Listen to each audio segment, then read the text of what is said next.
If you want a really fair system, you have to go to the root. All of this other stuff is just smoke and mirrors. It's distracting. Who gives a shit? Go straight to the source. The source of most of these problems is the Fed. I don't want to make a prediction exactly as to what's going to happen in the second half of the year. You know, we're likely to see another year in which 12-month inflation numbers remain very uncomfortably high. Because the American people think the reason for inflation is government spending more money. Simply not true. When dynamite comes up, you know, it changes, or gunpowder, it changes the dynamics of power. And, you know, if you have an army of soldiers who have swords, you don't like gunpowder. Are you guys just going to start blaming Putin for everything? We all watched the television coverage. If you're a statist, then by definition, you advocate the initiation of violence against innocent people. So I'm sick of this stuff. Welcome to Toxic Airwaves. Brought to you by the greatest bar in the world, Dirtbags Bar in Tucson, Arizona, the home of your future ex-wife. Yeah, #1 spot in Southern Arizona. It's an amazing place. How you doing tonight, Skeeve? I'm doing pretty good. I need to watch more Kamala Harris speeches just for comedic relief. That was pretty good. She's terrible. Yeah. I mean, her and Biden really together give a lot of argument to this idea that we're watching a controlled demolition of the American empire right now. Oh yeah, no, it's very entertaining. But so before, actually, I don't know. What do you want to start with? Well, the episode title tonight is "Food Shortages Will Help Fight Obesity," and I tweeted about that today. That this is just how out of touch the cathedral is with normal everyday people. They're saying that gas prices going up is good, just totally unaware of how it impacts people, talking about climate change and the fact that we should be okay with paying higher gas prices if it means hurting the Russians. And it's just so ludicrous because most of the middle class and especially people with lower incomes have just been totally raped economically over the past couple of years. Past couple decades, it's been a little bit slower, but it's gotten a lot faster in recent times. And then to come out and be like, the fact that we're fucking you is good for you, is just so out of touch. So I predict that we're going to see food shortages.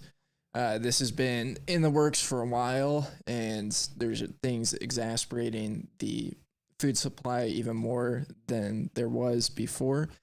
And I think they're going to come out and say, well, we have an obesity problem in the U.S., so it's good that there's less food for people. They have to think more about what they eat, and that's my prediction. So yeah, that's why I titled it that.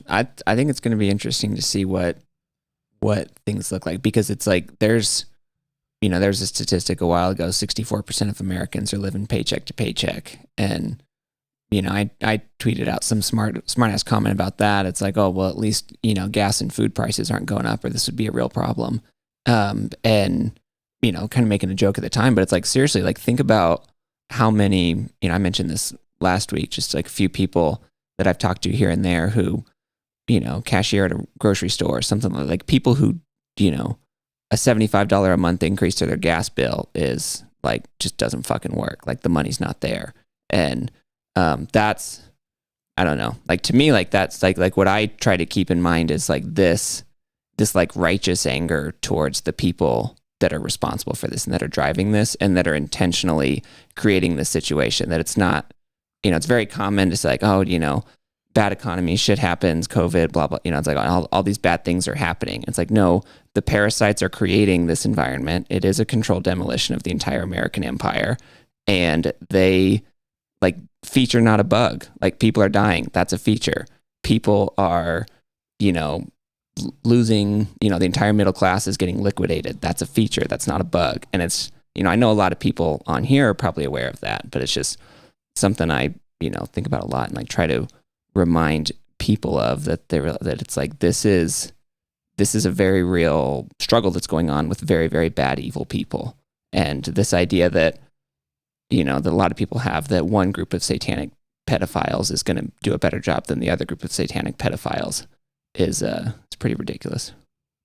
Yeah, and you don't even have to say satanic pedophiles. You can just look at how many people these individuals in government have murdered too, and the scale is unfathomable to people. I mean, you look at like the Charles Manson murders and how much that freaked out society. Like, people were terrified to come out of their homes, and it was a handful of people that were murdered, or serial killers in general. It's extremely evil, the stuff that serial killers do, and just murderers in general. And then you kind of contrast that with government, and instead of it being 5, 10, 15 people that government's murdered, it's on the scale of millions. It's industrialized murder too. And it's I mean, you can say satanic pedophiles. I think we both agree that that's true. But, for your blue-pilled individual who is a victim of public education and the corporate press, all you have to say is, like, look at Vietnam, look at Iraq, look at Afghanistan. They lie us into wars. They keep them going forever. And the scale of murders is absolutely insane. And just be like, all the propaganda that you're seeing in Ukraine right now of civilian deaths is terrible. But you also have to think this happens every single time the United States invades a country. Every single time. And oftentimes on a much larger scale than what's happening in Ukraine. And so to have this attitude of like, oh, Vladimir Putin is the bad guy. It's like, no, it's all of government. It's all of government. And it doesn't matter who you vote for. At the end of the day, you're voting in murderers, and you believe in the use of force on people. And that makes you an immoral person for having that point of view. Yeah. I think the biggest thing the biggest takeaway I have is just it's incredibly important for us to like just support the people around us in our community and figure, because I feel particularly, it's like I think I've mentioned on here, I'm a software developer by background, and just a while ago, or this last month or so, got an email that said, hey, basically the data source that we use to determine salaries determines that salaries are up a lot, so here's your new raise. Unsolicited. I just, and I only bring that up to think it's like that was something that got me thinking about this, of just like how, I don't know, just how fortunate we are, these kinds of things, and like how a lot of people, like we talk about NPCs on here a lot, and I know I talk about that a lot, and they annoy the fuck out of me. But it's like these are very real humans who are very poorly equipped to interact with reality and live a prosperous life, and that's a big bummer, I think. Yeah. But I don't know, and so it's like I figure out, how can I, not look at those people with disdain, which I don't, I'm just generally indifferent. But it's like, how do I figure out how to help some of those people and assist them in whatever way I can? Yeah. Yeah. I mean, it's a really challenge, because a lot of these individuals that are bought into this bullshit are supporting a system that is creating massive amounts of death and is supporting the use of force against us, for decisions that we make. Mm-hmm. Like the system the government is not going to be a fan of Bitcoin. They never are. And so simping for politicians is stupid. They've been attacking Bitcoin left and right. And, you look at the stuff that Kelly Lummis is doing, and it's a compromise, which is not, a solution. Like, we're not here. I don't believe we're here to compromise. I think that's a waste of time. Like, we're here to be free. Yeah. It kind of comes down to, it was like, you look back to when slavery was a thing in the U.S., a widely accepted thing. It's still a thing today. There's still slavery in the U.S. It's just not as apparent as it once was. But you look back to when slavery was a thing, and we have the option today to be the abolitionist and say, fuck you, state. Fuck you, Federal Reserve. We're not complying with you. We're not playing your stupid games. We're not going to bend over and take it and compromise. And doing anything else is kind of having the attitude of like, we shouldn't end slavery. We just need to make the working conditions for the slaves better. We just need to make sure that their master whips them less and doesn't work them for 12 hours a day. They only need to work 8 hours a day. Instead of getting 1 or 2 meals, they should get 3 meals. And that's bullshit. I think that's stupid. Yeah. And I think, and that's why I don't know. That was one thing I wanted to bring up, just like the ways that we can like take action today. Cause it's, you know, and this is part of this is my bias speaking. You know, it's very easy for me to, you know, read Mises and, you know, read Saifedean and whatever, listen to a bunch of Bitcoin podcasts and get a bunch of facts about, you know, how Bitcoin works, how economics works, you know, or different things, or maybe a big new word I can, you know, awkwardly use at some point incorrectly or whatever. But it's just like you know, it's like what actually moves the needle, in my opinion, like what actually makes a dent in the universe is, well, what do we do in the real world for real people? And it's also in a lot of ways a selfish thing. I mean, what better community, you know, like how can you better create a better community around you than, you know, essentially minting new sovereign Bitcoiners? I mean, it's like take somebody who's, you know, doesn't get it at all and, you know, help them along to become somebody who self-custodies and who is, you know, all these things that are wonderful. I mean, those are the kind of people I want to be surrounded with anyway. So in my opinion, like these kinds of things they're very much a selfish endeavor in and of themselves, but it's also, to me, it's like the most tangible way that we win. You know, and I think it's actually the exact same logic as kind of what I've said on here about adoption or, you know, whatever, things like that. Is it's like we can't fix child trafficking. You know, we can't fix Pizzagate. We can't fix all those different things. But a lot of us, you know, will be in a life position where we can fix that for, you know, at least one kid or something like that. And I think it's the same logic. Like we can't fix all these problems, but we can help out somebody. We can fix it for somebody who's, you know, who we know. Well, I mean, I agree with that. Oh, go ahead, Jim. Sorry. I just wanted to say, yeah, you know, it's up to every one of us who believes in this as a fight for humanity, for freedom, for sovereignty, to tell as many people as possible and hope it catches on with everybody, knowing it never will. But, you know, just, you know, if you can affect one other person, it's a lot. If you can affect more than that and everybody does that, it grows exponentially. So, you know, try to get 2 people that really get it and get them to get 2 people. You know how it goes. The world needs Bitcoin or we're going to perish under the current system. The people, like Steve said, the parasites that are in charge of things, they don't give a shit about us, man. They're out for themselves and they don't care if it's a controlled demolition. They're not going to lose. They're the ones that got all the wealth and power. They got all the stuff, right? So it's going to have to happen, you know, one person at a time almost, you know. So it's kind of essential. As much as I get frustrated when people don't see it, I never lose the desire to keep trying. And I think I see people in here that I know feel the same way. I know you guys do. And it's up to us, you know, we're the ones that get it now and other people will get it behind us and it's just going to grow. And when we're a lot older, we'll be able to look back and go, you know what, we definitely did our share of this expansion of this important new technology. So, yeah.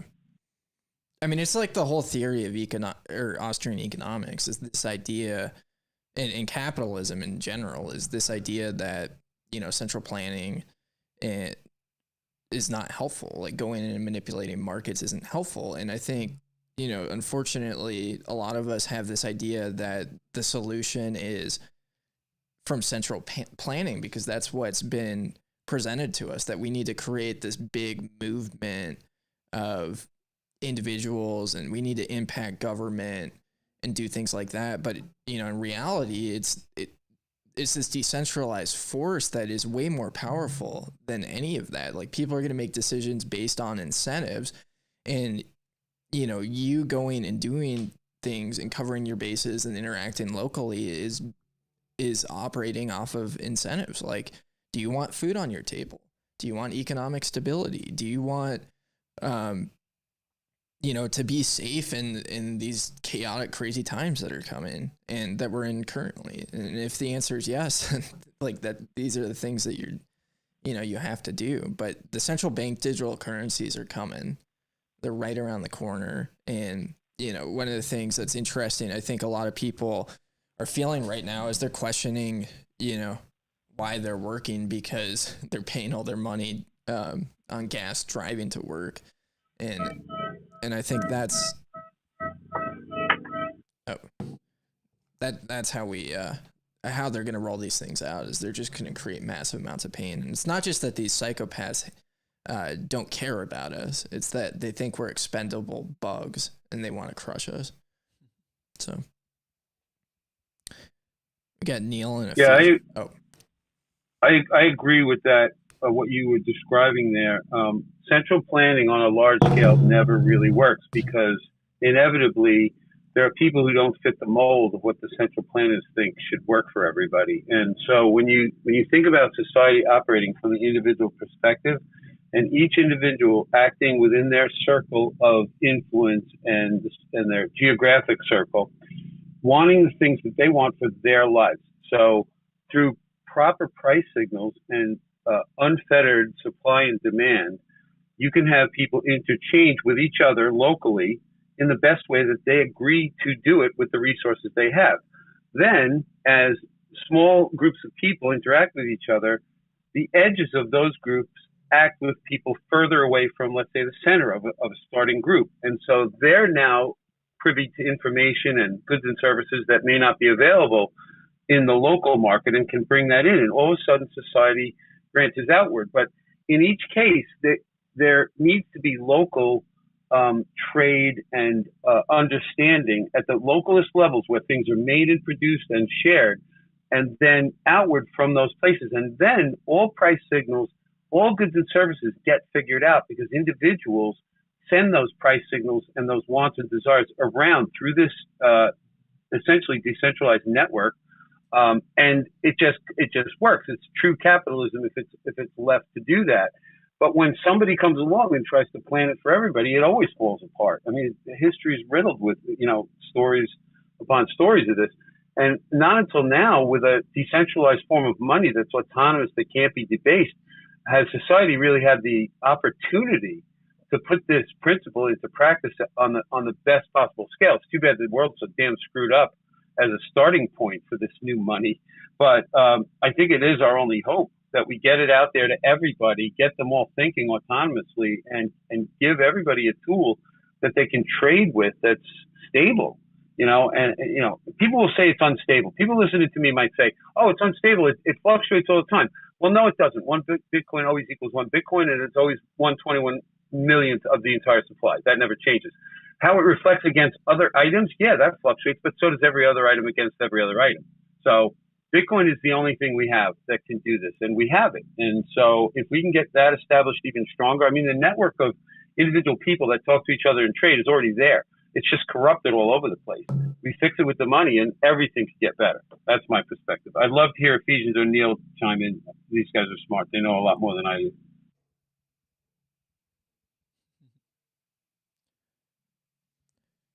Neil probably ran off to drink a White Claw, and Ephesians is probably cooking. I was eating a taco, so then I'll just full get. Yeah. Last thing I'll say on this topic is you can kind of compare and contrast what's done better for the world and encourage the adoption of Bitcoin more. What's that lobbying group called? Coin Corner or Coin Center?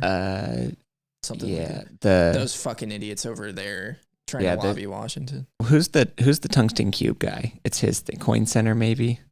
Yeah, maybe let's call it that guy. Who's helped the adoption of Bitcoin more, Coin Center or Bitcoin Beach? Oh yeah, and it's very, very apparent that Bitcoin Beach has done a tremendous amount more. And what they did is there's a guy that went down, started a charity working with kids on a small scale level, and that exploded and had a massive impact on the local community. And that's amazing. So, well, and it's just the model of Nigeria versus El Salvador we've talked about before, and like why Nigeria is such a much stronger and more significant and more interesting model than El Salvador is. But yeah, I mean, I don't think that what's happened in El Salvador with Bukele, takes away at all from what happened with Bitcoin Beach. And that's I guess that's what I mean is that the Bitcoin Beach adoption is people using it out of necessity and finding a use case for it and doing it, that to me is that'd be my only point, is that would be a lot more similar to what seem to be seeing at scale in Nigeria of, it being adopted because it has a use case and people need it, not the El Salvador state-led adoption model, which is I personally don't really give a shit about either way. It's kind of take it or leave it for me. I don't really care about him. Yeah, I agree. Maybe if he let everybody own guns and then completely eliminate the government, then I'd be a fan of Bukele. Yeah. Well, and it's like these kinds of things, like what I'm interested in is a big company. I'm interested in, Brazil, Mexico, Russia, somebody like that. I don't know if legal tender is the right word or whatever, but like one of those bigger countries, at minimum saying we're just going to get the fuck out of the way, and let it rip. Because I think, the first one that does that, it's going to be really, really interesting to see what that looks like. And I don't know. My money has been on Russia for a while now, and that would be cool to see. Yeah. I don't know. I'm feeling a little bit bearish on Russia. Yeah. Well, I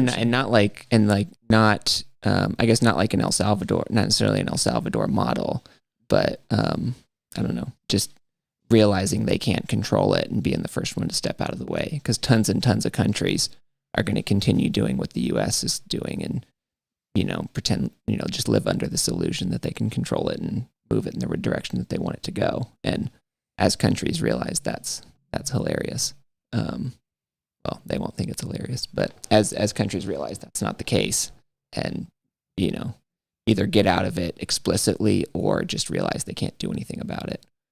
That's what I think is going to be interesting, not, convincing Ted Cruz or any bullshit like that. Yeah. I think unfortunately we're a couple of years out from that, but it's going to be interesting to see. Don't you think that Russia saying anything about Bitcoin would be a net negative, just because of the current hostilities? Probably unwarranted hostilities, but possibly. I'm not going to make a judgment call on that, but the current, nobody likes Russia right now, and they're kind of the scapegoat for everything. So I just feel like Russia keeping their goddamn mouth shut about it would probably be a benefit. Yeah.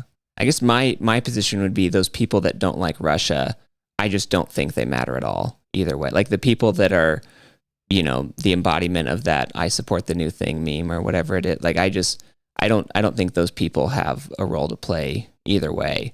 And I think that, I don't know, like Bitcoin exploding in Russia. I want to see Bitcoin explode anywhere just because of the impact it has on real people's lives.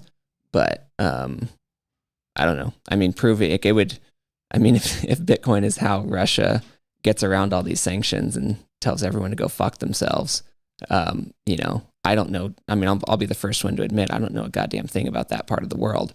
It's like my position on Ukraine, Russia basically boils down to, I don't know what the fuck's going on. I don't know anything about that part of the world, but I know that if you support sending someone else's kid to die in a World Economic Forum war, then I have just an absolute burning hatred for you. Yeah. Yeah, I'm definitely on board with that opinion. I have the exact same stance and probably even less knowledge than you do about it. I've kind of been out of the loop here now for a couple weeks, so I haven't caught up on my world events whatsoever. Yeah, Russia is not a bastion of freedom in the slightest.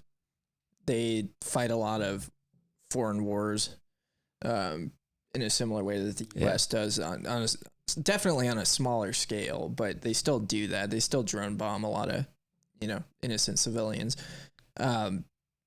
But they have North Korean camps in their country where their North Korean slaves come and work.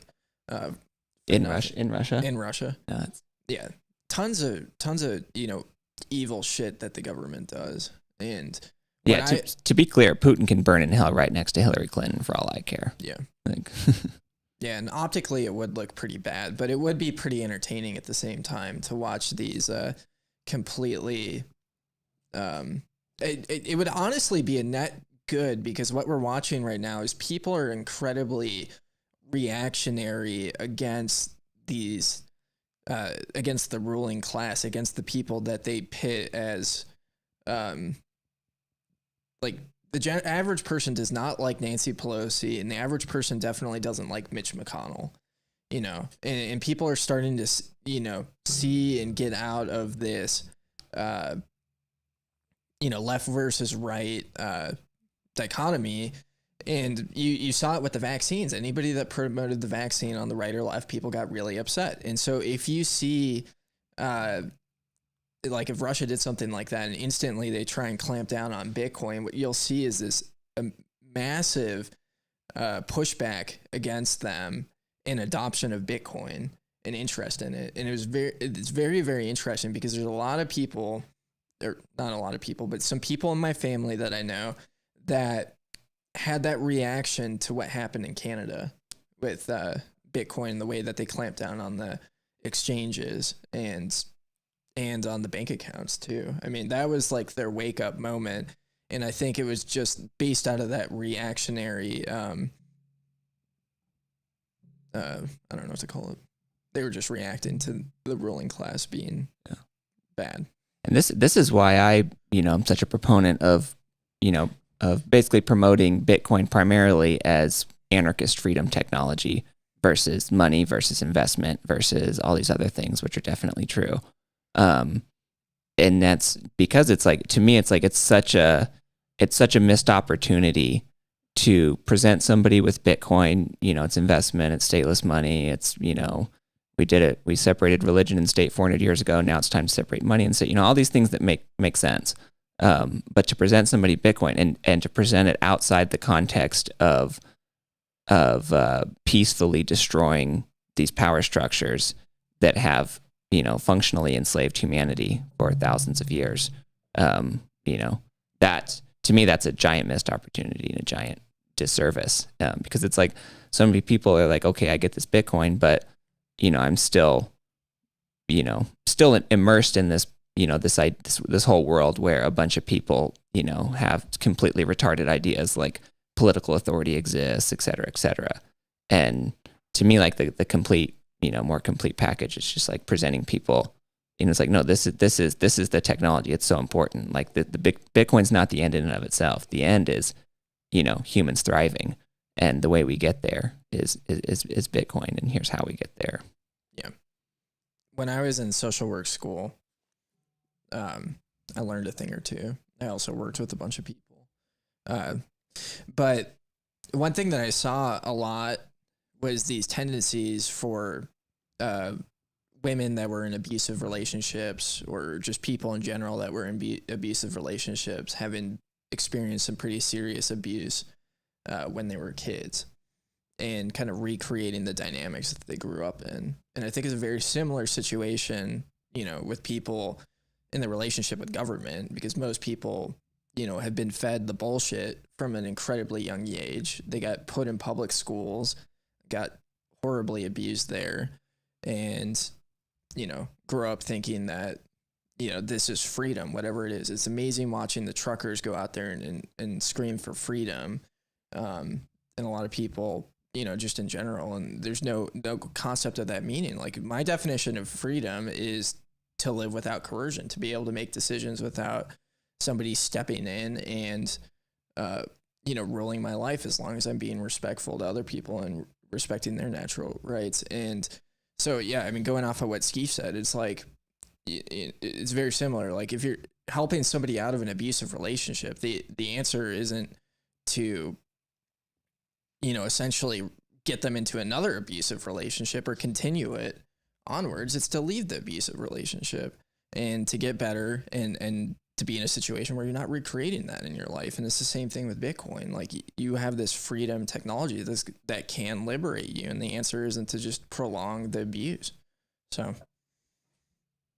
stupid. Well, here's something I had on my list. So I know most of you in this spaces and chat tonight do not live in Arizona, and you guys have daylight savings time. Yep. So by default, because all of you practice daylight savings, y'all are a bunch of shitcoiners. Daylight savings is a shitcoin. Arizona does not LARP on daylight savings time. No. Someone tell Clancy since she's not here. For some reason, my phone changed. Graphene doesn't know where I am, apparently. Yeah, I had to manually set my graphene too. That's kind of encouraging. It's encouraging, like when I open up my phone and things don't work because it's not able to track me as well. It's a very, very good feeling. Okay, so I think one of the things, hopefully everybody was stocking up on ammo and has some pretty good supplies there. I know both of us are locked and loaded, ready to go. But ammo prices are up again, and this happens every single time anything happens. I mean, there could just be a little bit of a murmur in the news, and everybody goes and panic buys ammo. It's really obnoxious. It's like ammo has been toilet paper for forever. But one thing that I'm predicting is, when you watch these gas prices go up and you watch these food prices go up, there's only a matter of time before things get seriously violent. And so that's something I'm predicting that we're going to see here pretty soon.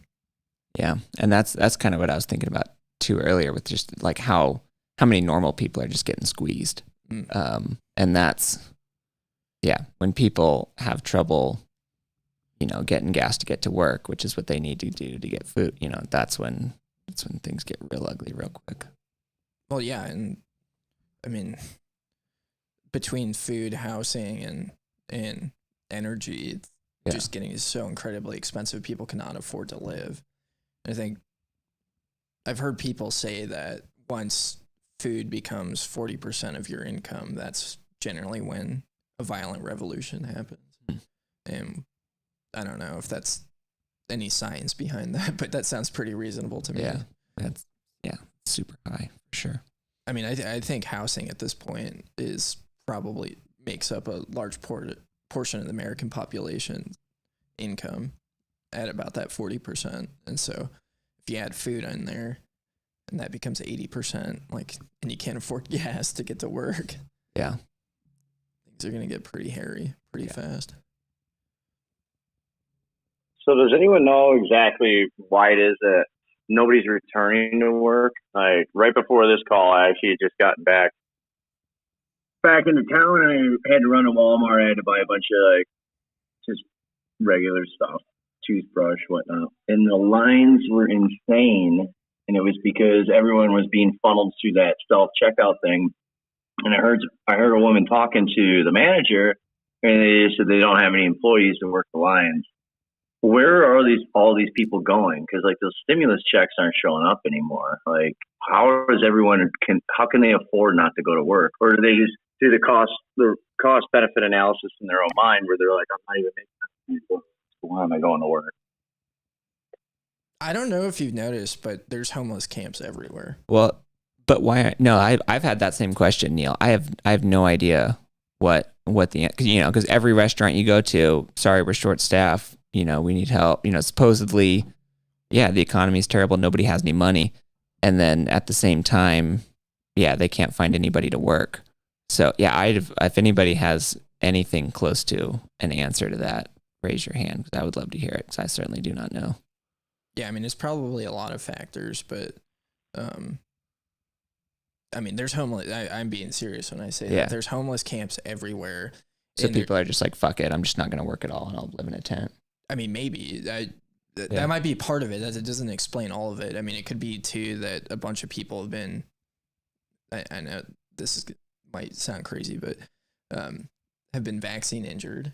Yeah. There's a lot of people that, I mean, I don't know what it is. It is kind of crazy. I mean, I think people, depending on where you are still receiving some sort of benefits, and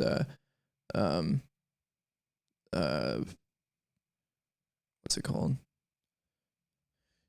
Yeah, I mean, if you go out and you talk to these people that are homeless, I mean, it's amazing to me, how many people are living in vans now. out of choice. And I know a handful of people that are working full time and have just chosen to live that way. But that doesn't explain why Walmart. But to be fair, Neil, Walmart employees are probably some of the most useless employees on the planet. Every time I go there, which isn't very often, I like to play this game where to see how many times I ask an employee where something is to when I find it. And, I've had it happen before where they look at me and giggle and don't answer. I've had it happen where they direct me in the wrong direction. I've had it happen where they say they don't know and they call somebody else over. But it's maybe a tenth of the time that they actually know. So it might just be that their employees are so incredibly inefficient that that's why there was a line. But everybody's having trouble hiring. Yeah, and they're not properly compensated either. I mean, and that's been a story for decades now. People have known that. But I mean, like, for instance, just an anecdotal story is I was buying some computer cords, it was a router switch, and she rung me up wrong. And I mentioned it to her, but it was too late, and she's just like, "Well, I can't handle that." She's like, "I'm not qualified to do the price reverse or whatever." And it was like $3. And I'm like, "Yeah, just don't worry about it." She's like, "Are you serious?" She's like, "That's $3." She's like, I can't let you just leave without getting your three. She's like, "It's not like it's 30 cents or 3 cents." She's like, "It's $3." I'm like, "Yeah, no, I don't have time. I gotta go." She's like, "No." And then so like, I didn't want to be insulting.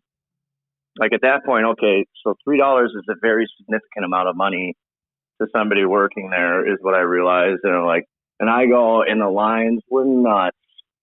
And I had to sit and wait, just like out of politeness. Not that I cared about the $3 that much, but like, if I were to just walk, then they need to be compensated better if they need employees. But at the same time, you got places like Aldi around me. They're paying like $22 an hour starting wage or something like that. And it's like, that's double what I was making on one of my entry jobs. I was making $11 an hour as night manager at a hotel. And it's like, if obviously inflation is a big part of that, but it's just absurd what it's come to. Yeah. I guess I don't know if I have a point to that other than just the anecdotal story, but it's crazy. No, I agree with that. I actually don't fault the people that work there at all whatsoever. I mean, it's just like why would you give a fuck about some giant megacorp that doesn't give a shit about you and, pays you $11-12 an hour or whatever, and that's in 2022 dollars. I mean, it's, it's like they probably treat you like shit. You're, I don't know, probably not working for a great individual. And it's just like, you're getting very little money. You can barely get by. It's like, yeah, no, I wouldn't give a shit about a place like that either. The fact that they show up for $11 an hour, yes, just tells you that they're decent people. Yes. And then how can you expect them to care about their job? Like, they're at least showing up in the morning, which is better than apparently a decent portion of the population that doesn't even bother to go into work anymore. Yeah.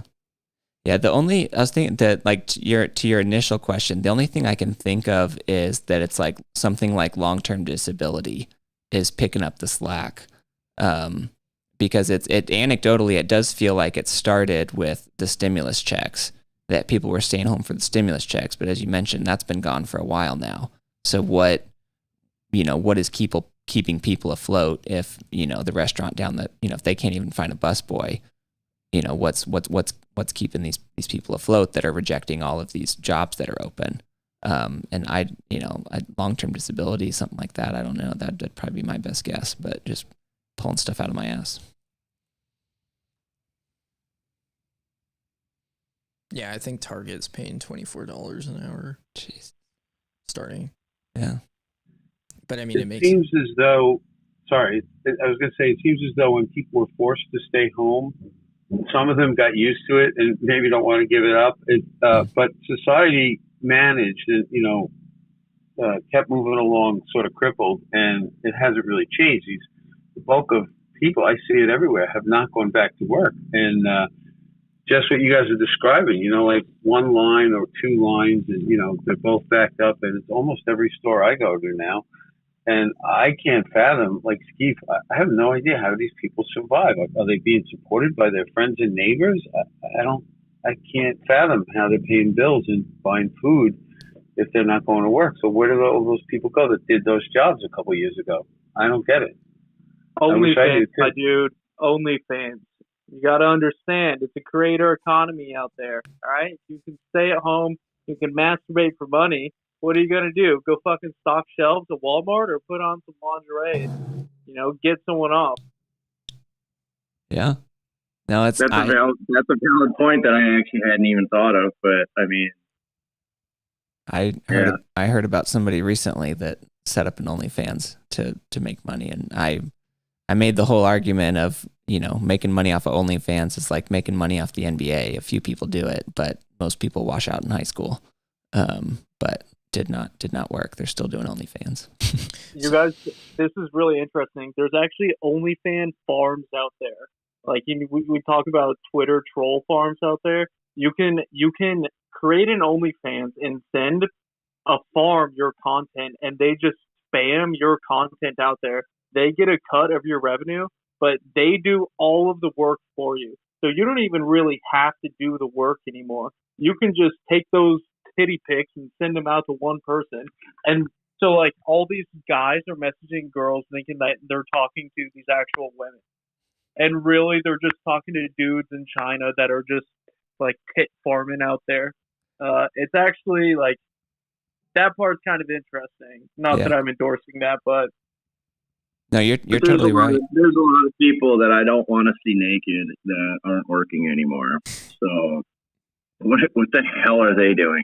Hey, Neil, quit talking shit about me. Skeef, I like your OnlyFans. Okay, appreciate that.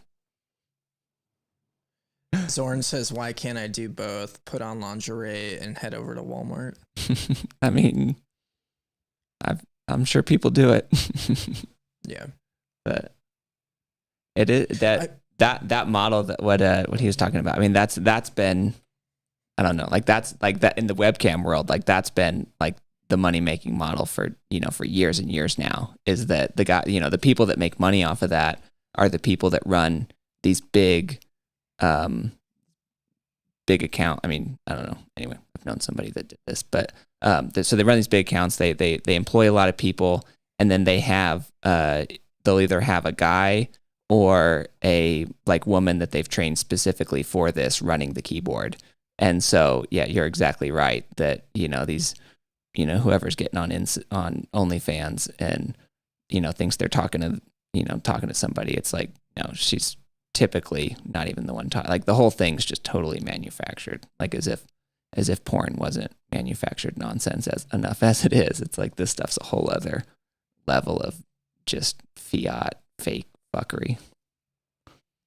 Yeah, this is anecdotal, but this is like really anecdotal, but my friend's drug dealer used to work at Walmart, and then he said, fuck it, I'm done.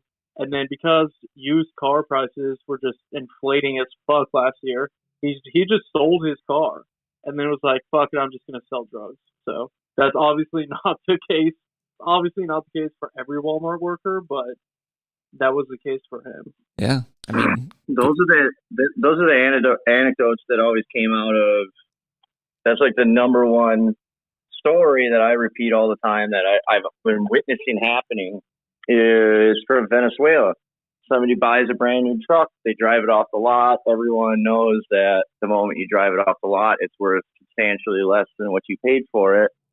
But then 6 months later, you can sell it for 20, 30% more than what you paid for it. Like what's going on? Well, obviously the answer is inflation, but people don't see that. They think they're a genius. And I've watched guys that my brother works with do exactly that. Like not just one, like multiple. They buy these new trucks, and by the time they take shipment of them, they're worth 20, 30, 40, 50% more than what they paid for them. And they turn around and sell them again, and they're like, think they're geniuses. It's like, well, think a little harder, man. Yeah.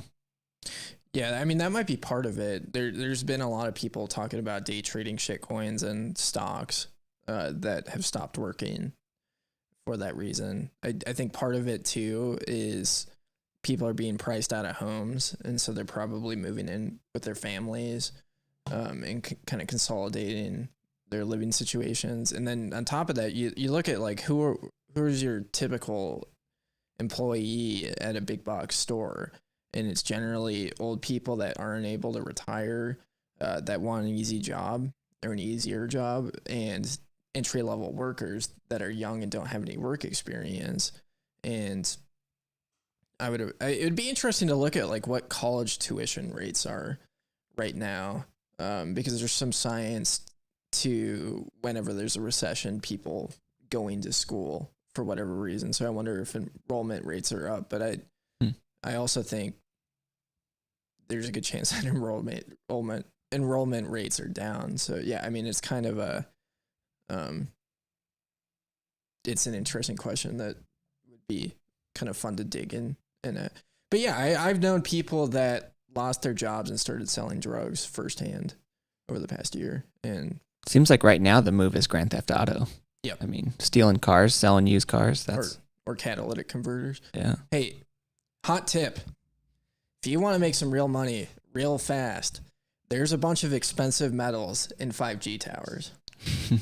And related to that, my favorite Arizona summer joke is probably not going to work this summer, which is I don't know, I'm sure you've heard this, but like people say it's so hot that crackheads are putting copper back in the air conditioners, and I don't think that's going to work this summer with commodity prices going crazy. Yeah, bummer. People are just going to be walking around with wet T-shirts all summer to stay cool, sacrifice the AC. That Tomac guy that sells the DCX immersion cooling systems, he put out an announcement maybe a week or two ago, and he said that expect the prices of the systems to go up substantially. Like their price for procuring copper has gone up 27%. So the price of everything else, according, might go up like 40% or something like that. So wow. If you were planning on buying one of those, the ship has either sailed or is definitely leaving port. Yeah, that's gonna fuck your Sats ROI. Same thing with computers, just in general. Period. I mean, if you're gonna buy something that you're gonna need for a while, I'd say do it. You should have done it 6 months ago, but do it now. But yeah, if you talk to people working in metals, they're having to quote people like based on the week or based on the day because these prices are so crazy. I mean, it's I know some guys over at Raptor that sell these sick PDUs, and that's what they're essentially doing. They're like, if we quote you, you have to buy it and agree to the quote then. Because if you want to wait a week or a month, we're going to have to give you another quote because the prices are going to change so substantially. And then if you look at it too, all this shit is so backlogged and back ordered, and it's been this way for a while, but with all the geopolitical mess going on right now, I think it's going to get worse.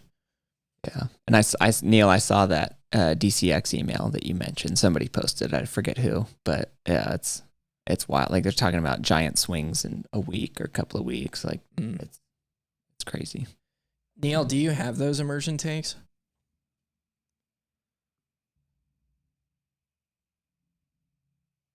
Oh, sorry, I was grabbing a claw. Yes, I do. Do you have any other ones? Do you have anything to compare? I was looking at those today. No, I actually just bought the same one because the first one I bought from this DCX place, we were actually making one, and we're still going to complete it just to do it, but bought one of these DCX systems, and it was kind of like a roll of the dice. Like, all right, I'm going to send a wire transfer to Poland, and let's hope to God it shows up someday.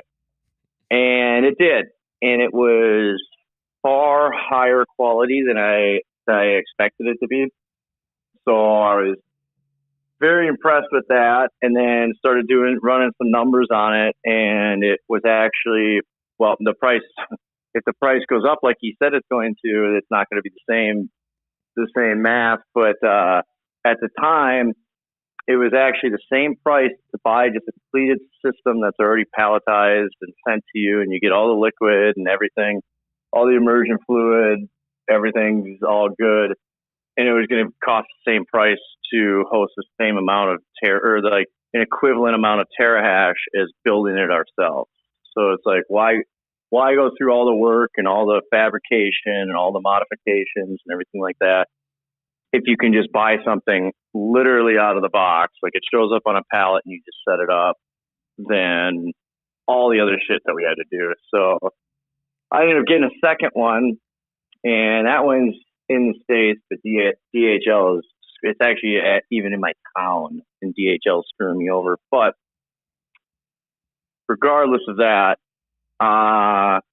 that's what I can't compare it to anything else. My buddy Coin Heated, he lives close to me.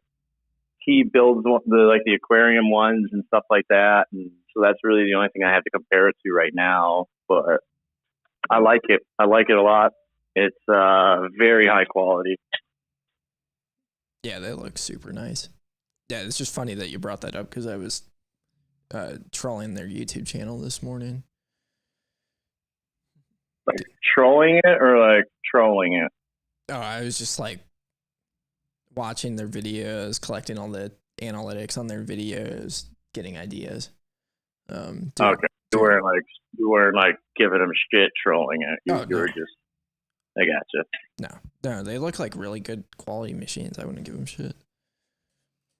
No, and they have really good tutorial videos too for cleaning your machines before you set it up, how to set it up, everything like that. They did it right. And the thing that they did the best was it got delivered, which in this industry is always a dice roll. Yeah. So I'm kind of curious. You know, a topic I think might be fun to get into is where is hash rate going, and as well as that, is the Bitmain S19 XP gonna ship or not? No. And if it ships, it's going to ship to gigantic mining farms that are set up to handle something like that. And then my real concern is there's only been that one picture of it, and it's just a computer generated prototype picture. Like I've never actually seen one that exists, like a picture even of one that actually exists in real life. But with seeing enough immersion systems live, active, there's little micro leaks everywhere all the time. Every fitting you have, because you're dealing with heat, so you have expanding and contracting joints.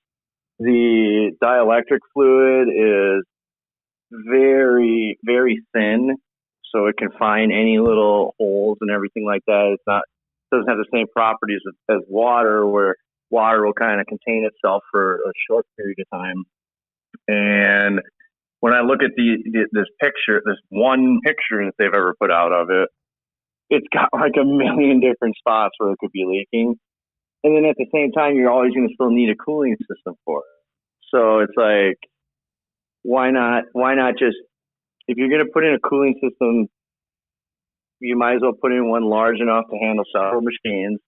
And if you're doing it for several machines, then you might as well just immerse them. Like there's no point in like having a little self-contained box that's going to be giving you leaking issues the whole time. Yeah, you're talking about the S19 Hydro. I was talking about the XP, but I guess I got you. You could probably put them in the same category. Are either of them going to ship? Because they're both coming out in a relatively similar timeline, I think. I think the XPs probably will ship, but again, I think they're going to ship to large players. Like I think there's already a bunch on pre-order and everything like that for some of the big players. So it'll take a while before anything like that makes it to retail. But I think that's what sparked the firmware wars, or what I am thinking is going to be the firmware wars, where you can already get 150 terahashes out of a 110. You just need the proper firmware for it and the proper cooling for it. So I don't know. We'll see on that one. I'm not confident that hits retail hands anytime this year, definitely, and possibly not next year. But I don't know. I don't have inside information on that. What's your bet on what month the Compass XP bundle actually gets delivered? I think August is what they promised. Ooh, I'm going over on that one. Oh yeah, sure. over. I'm wondering how much. Ephesians, if you're available, I'd be interested to hear your bet. Or anyone else also. How late is the Compass XP bundle going to be? That'd be a fun little betting pool to get. Not this year. Not this year. So not 2022. They took it off their front page. Yeah, well, that part because it closed. The bundles they always have it's only available for a certain amount of time. Okay. But yeah, so I think a lot of people on here probably know Don Reddy. There was right when they were first announcing the XP bundle, he went on Spaces and asked them that exact question. And they record. It was theirs also, which is recorded. So I need to go back and find the recording. But he basically, all the reasons it's probably going to be late, and then just asked him the question in good conscience, how do you sell this bundle that is almost definitely going to be there's just no, you just can't make a good argument for this thing being on time. It doesn't exist. And they were like, what do you expect us to do? Not sell the bundle? And his answer was, yeah, exactly. That's awesome. Yeah, no, I wouldn't. I would say because of how big of a player Compass is, they might get some this year. But at the same time, putting a date on it, they know better than to put a date on anything. And they of all people should have learned that one by now. Yeah. I heard that I forget what facility it was, one of the ones that got fucked up. But I heard that they actually were reimbursing in Bitcoin, which is completely outside their terms of service. That was something that they did not have to, because when you agree to Compass terms of service, you agree, it's fiat and fiat only. So that that suggests to me that they're pretty terrified that they're willing to refund in Bitcoin. Yeah, it was a PR nightmare for them. That's why they've been hiring up a bunch of friends too.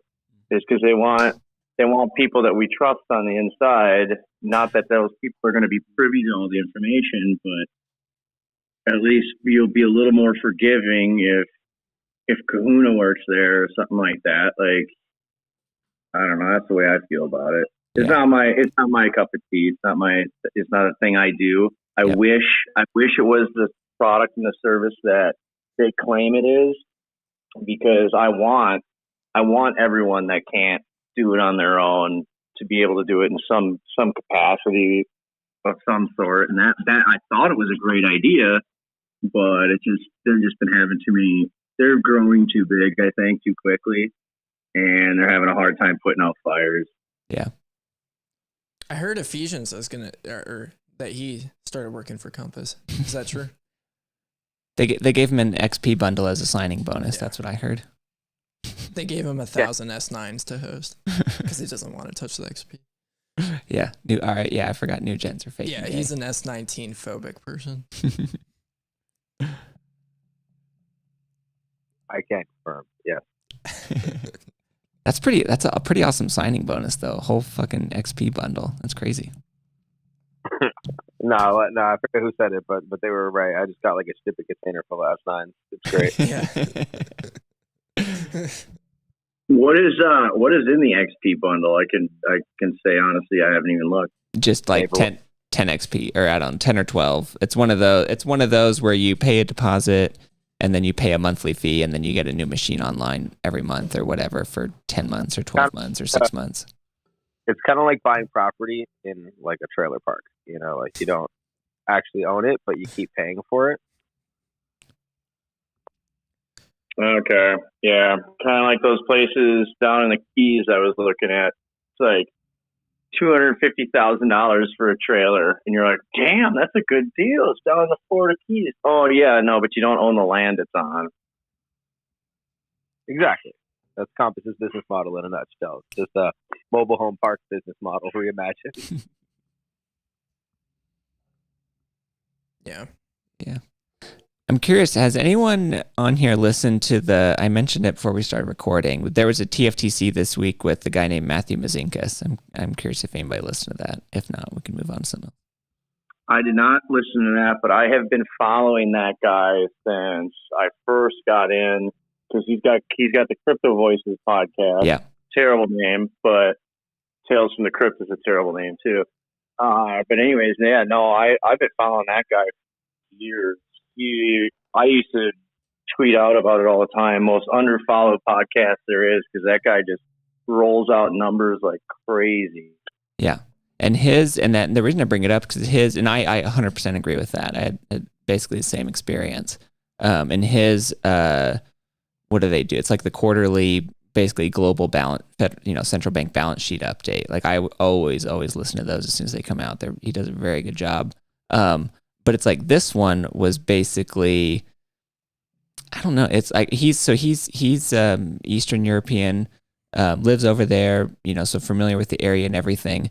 But it's like if anybody listens to it, you'll see what I'm talking about. But the podcast was basically just like an hour-long commercial for Putin's wrong about everything and NATO's right about everything, was basically my TLDR.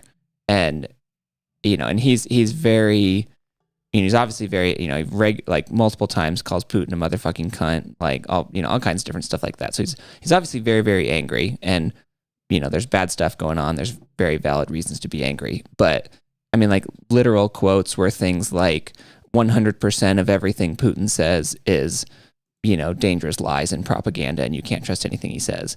And I don't know. I listened to that episode, and because exactly what you said, Neil, earlier, I had that exact same experience. And so I was just curious if anybody else had listened to it and had any thoughts, because he came across to me as pretty unreliable and emotional. But I don't know. He's in. Go ahead. What's the podcast name? I don't know. Crypto Voices. Oh, yeah. It's his podcast. Yeah. Yeah, no, he lives in Latvia, and he's actually an American, but his family's from there, I believe, and he moved back there. I can't remember the exact reason why he moved back there. I think maybe for his wife or something like that, or whatever the case may be is irrelevant. But so he's like super anti-Soviet, mm-hmm. and it just talks about how the Soviets destroyed that entire part of the world and this and that and whatever. So he's been like that for a long time. I haven't heard this particular episode that you're talking about, but yeah, I could see him doing that, especially in something like this, because he's totally anti-Russia overreach.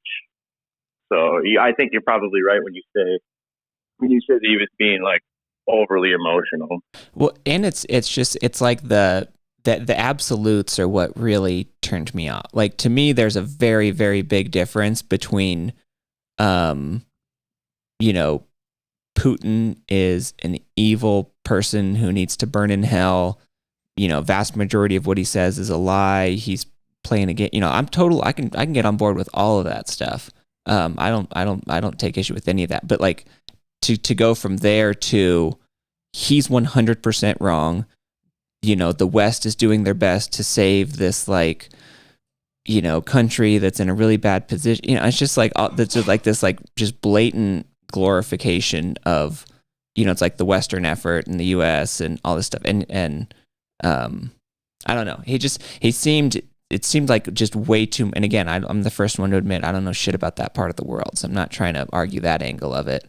But just like whenever I hear people come out with these just like blanket absolutes, and it's 100% this or 100% that, especially when you're talking about two countries interacting with each other, like especially when you're talking about something that's absolutely being driven by these just absolutely satanic evil fucks that are ruining everything else. Like I don't know, those people are on both sides of everything.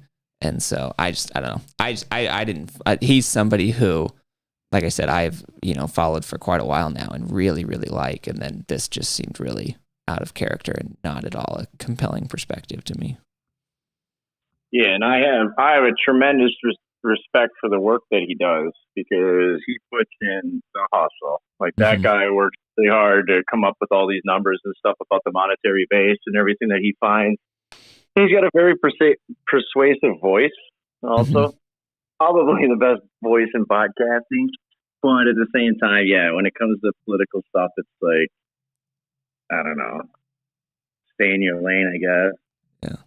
Well, and on the voice in podcasting thing, I will do one shout out to Pedro on the Meme Factory, because in my humble opinion, he has the voice made for an late night AM Love Radio, one of those shows.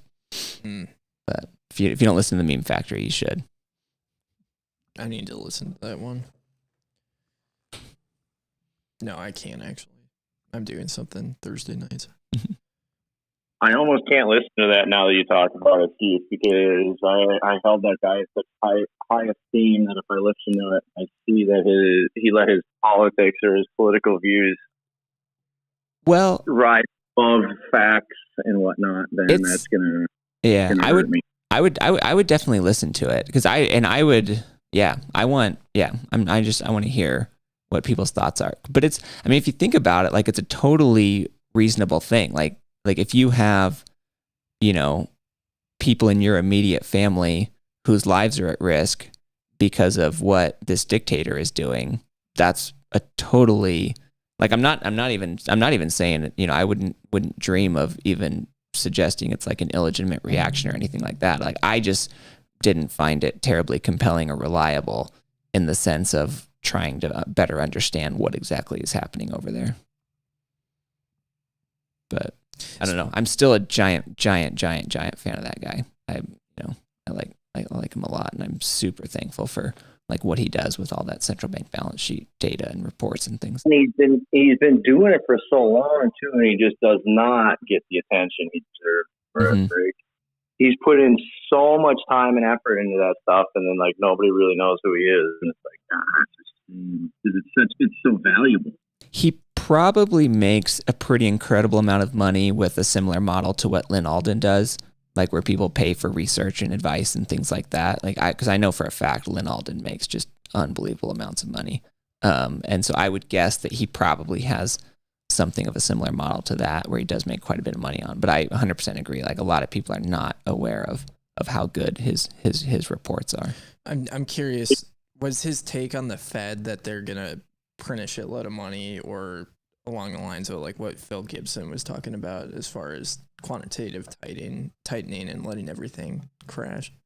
He didn't really talk. I don't remember him really projecting much. Like, I don't even know if he mentioned whether he thought they were going to raise rates or not. I think he does. He generally does. One of the reasons I like him so much is because he generally does a really good job of, like, he put together the infrastructure, the people and all that to really dig through this data and come up with, meaningful, reliable things that you can pull out of that. And so I think he does an extremely good job of, here's the product of our analysis. Do what you want with it. Yeah, he does a factual, unbiased assessment, and then he rarely opines on where he thinks it's going. And I think he often even says that he's just like, "This is what we came up with. Do with it what you want." Interesting. But yeah, those quarterly updates he does with TFTC, I highly recommend those. Very good. And he gets on great. He gets great economists on there too. Like in some of his older episodes, he had like really heavy hitters, and now he kind of changed his format where he kind of turned into more of like a weekly podcaster type, where he's not. Because before he would just make a show if he had the guests that he personally wanted on to talk to, like Dr. Selgin and whatnot that he has on is just fantastic. Yeah, I'll have to go check it out. I've been pretty bad with consuming podcasts. I listened to Bitcoin Kindergarten. That's about it recently. And then his previous co-host, Fernando. Can't remember his last name now, but he really blew up in Brazil. So if you know Brazilian Portuguese, that guy's just pounding out content. I'm not sure that very many people know Brazilian Portuguese outside of Brazil, but that guy's just been hammering out content. Do you know Portuguese? I do not. Yeah. One topic I wanted to talk about tonight was the biolabs that are supposedly in Ukraine. Mitt Romney said that's treason. Next topic. To talk about them? Or what do you mean? He does it. He called, so Tulsi Gabbard had a video about there's biolabs or whatever, and he called her a treasonous whatever for talking about the biolabs. Like, bitch, we know about this stuff. I mean, it's kind of crazy if you think about what Yeah. They have 30 biolabs supposedly. At least, you know, if 30 is the number that comes out, imagine what the real number is. I mean, it's just amazing the scale that these people operate at. Yeah. It's unbelievable. I'm not a big fan Do of we Tulsi. know? Oh, go ahead. Do we know if they have any mobile biolabs that they're driving around the country at all times so that they can't be located by inspectors? I do not, but it sounds like something these fucks would do. That's not how Ukraine works. There's no inspectors. There was a... Or you just pay the inspectors. So I lived in Ukraine for a while as a young kid, until the age of 5. And, you know, my dad, we had this experience a few times. So he got pulled over 3 times by the road pirates. And the first time they, you know, this is the way it worked in 1995 to 2000 when I was there. They pull you over, tell you that you need to pay a bribe. If you didn't pay the bribe, they'd impound your car. So the first time my dad paid the bribe. The second time he refused, got his car impounded. And the third time it happened, he pretended that he didn't understand Russian, and they ended up letting him go because they thought he was like a tourist or something. But the idea of inspectors going in and inspecting biolabs in a country, you know, like Ukraine, that's super or even in the United States. I mean, we have crazy shit going on here. I mean, the CIA was flying in drugs and distributing it within the United States. Like the level of corruption that's happening is so unbelievably insane. So yeah, they can get away with murder. They do get away with murder. Shout out to Hillary Clinton. Wasn't that the game plan for the Iraq War though? Was they're going to let the inspectors in, but everything that the inspectors were there to see actually are now moving around in mobile labs, driving around Iraq, and we can't find them, but weapons of mass destruction. Yeah. Yeah, it's...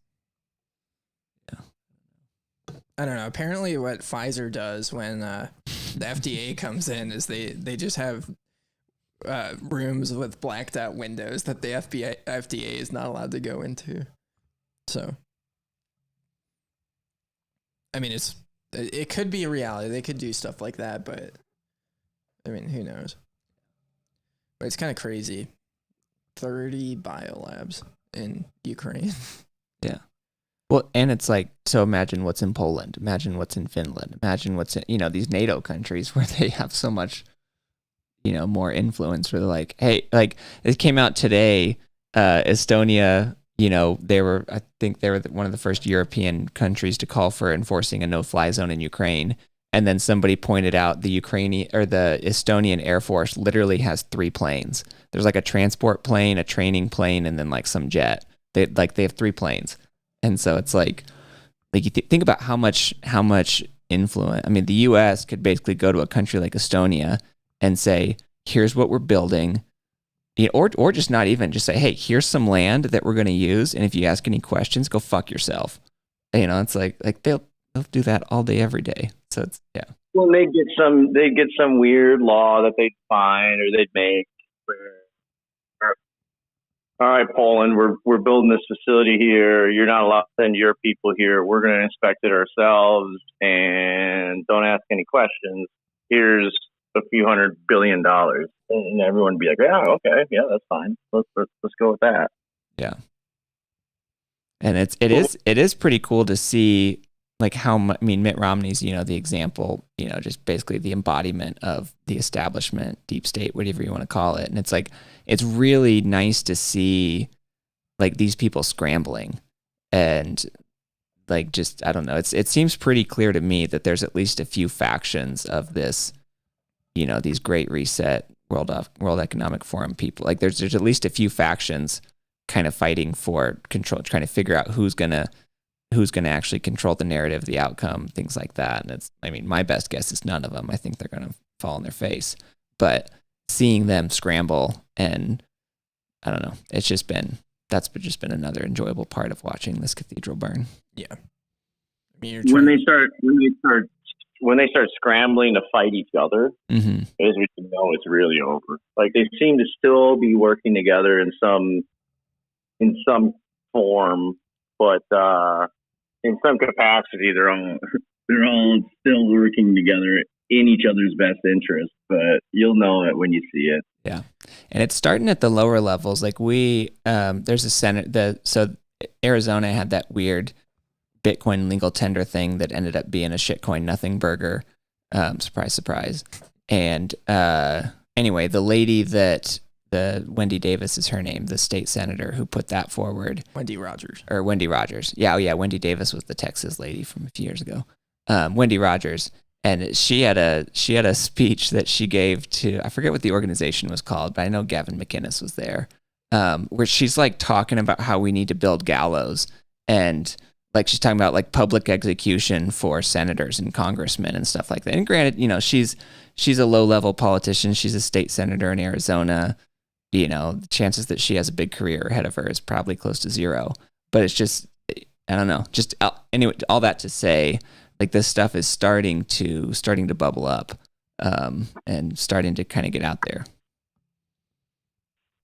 in the mainstream. It's been out there in our world for a long time. We should definitely bring back public executions. I'm all for that.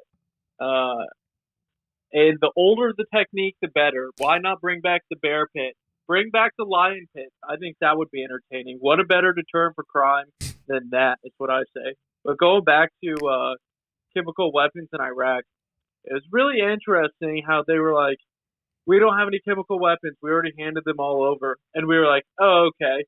Well, let us come in and check. And we go in and check, and they're like, you have these canisters here, but they're all old. And also on the side of the canisters, it says made in the USA. Isn't that interesting how that works? And no one gives a fuck about that. It's like, okay, don't talk about that. Just, all right, we'll just forget about that.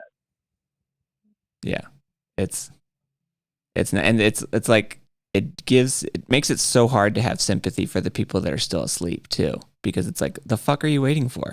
Like the canisters say made in America on it. Add that to a billion other things. It's like the state hates you. They don't give a fuck about you. They want to take everything you value. They want, your children enslaved and mindless and drooling. Like these.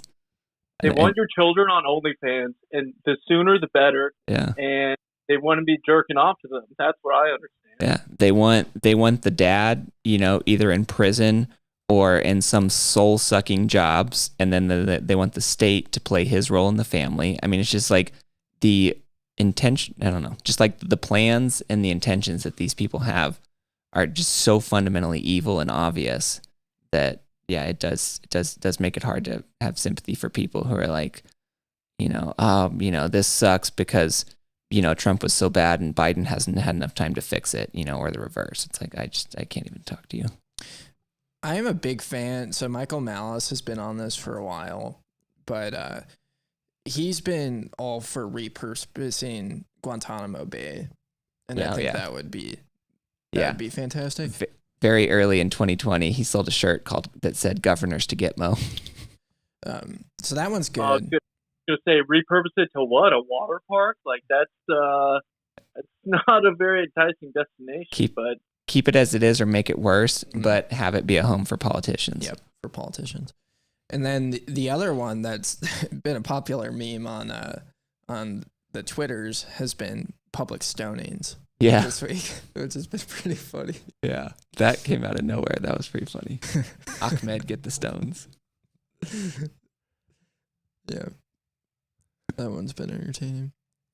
Okay, so I got another topic onto Facebook policy promoting suggestions of violence against Russians. They're not censoring calls of violence towards Russian individuals. So that's interesting. Oh, fuck. Gosh. I thought this one was, I think we're going to see a lot of this. And I think this is why I brought this up as a topic. Yeah, like I think we all know that, Facebook is evil and Mark Zuckerberg, yada, yada, yada. But I think something that we could be seeing going into the future is this what's it called? Jim, stop making noise.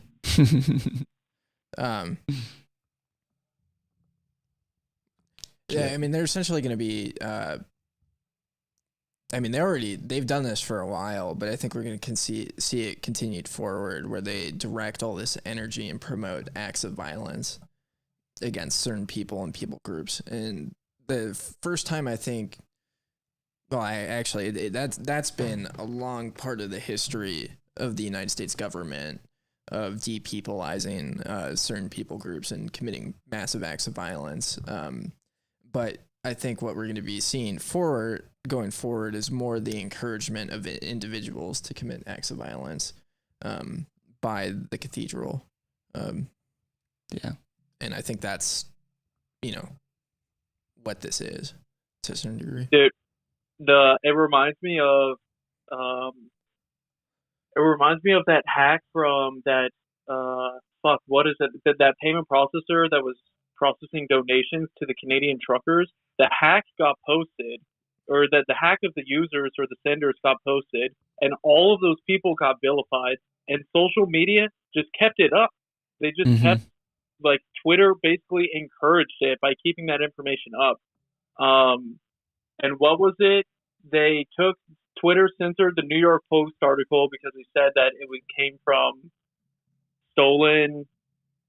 It was somehow involved in a theft, so they couldn't publicize that story. But anyways, they published and they encouraged the harassment of the people who were sending to the Canadian truckers. Just personally, like when that happened, I was like, oh, I'm so fucked because I bought KYC corn, and like I'm just fucked. Like I wish somebody had sat me down. I wish I didn't have to orange pill myself, and somebody had sat me down and said, stay the fuck off of exchanges, because in the future some shit's gonna go down and it's gonna make you realize that you do not want your fucking name associated with Bitcoin transactions. It doesn't even matter. Like I'm convinced that at this point it doesn't even matter if like the strategy, if you want to get rid of your KYC coin, is to sell it all and then buy it all through non-KYC means. I'm convinced that doesn't even matter. Yep. If you're still at risk of having your transactions published, I just like, I need to get that off my chest. I just feel like I'm fucked. I feel like a lot of us are fucked in that way.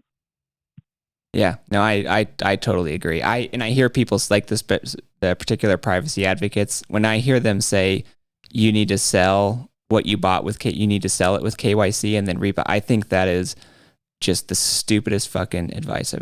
I hear it so many times, and every time I hear it, I tell them I think that's a terrible idea, because it's like, I mean, if we learned anything from, whether or not you think Snowden was a psyop or not, but it's like those kinds of revelations and WikiLeaks and all that kind of stuff. Like what we've learned is that like their data collection abilities are pretty amazing, and I don't say that to, breed apathy or anything like that. Like I CoinJoin, I'm virtually 100% CoinJoined personally, and use those tools as much as I can. But I mean, really, and I joke about this with the Plan B passport people sometimes, but it's like what really, like I tell them like the service that they need to offer is fake your death as a service.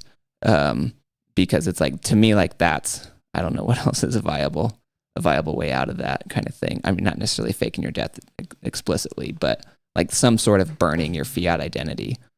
Short of that, I don't know. I don't know what the alternative is. But yeah, but I do promote, like I try to get people to start with no KYC and stay there, because I'm the same thing as you. Like nobody orange pilled me. Like I read articles and books and stuff like that, and then just absolutely floundered my way into, you know, owning Bitcoin at some point. Pomp was my first Bitcoin podcast. Yeah, I mean that's an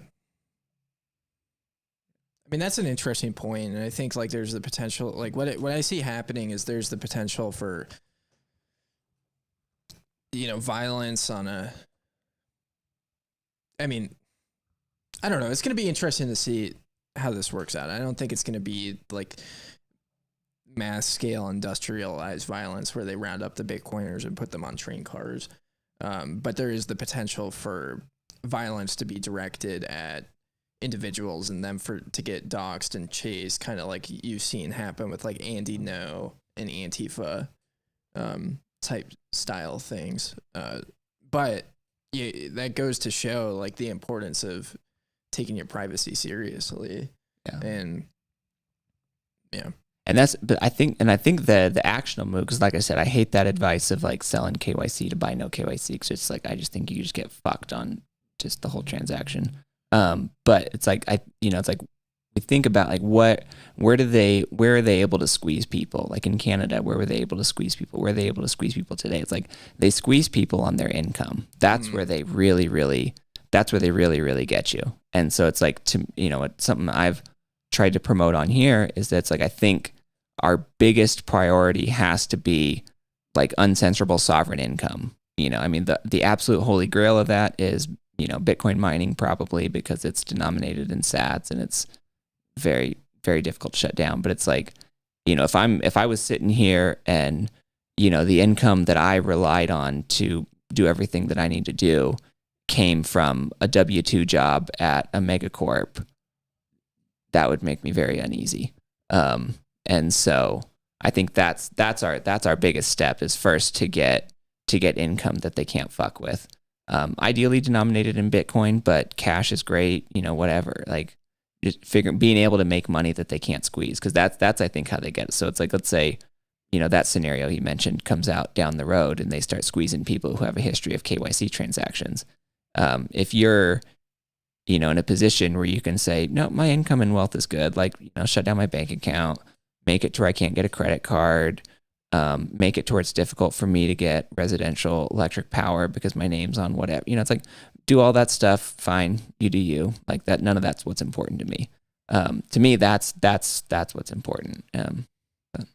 Yeah, here, kind of thinking about what could happen and what may happen.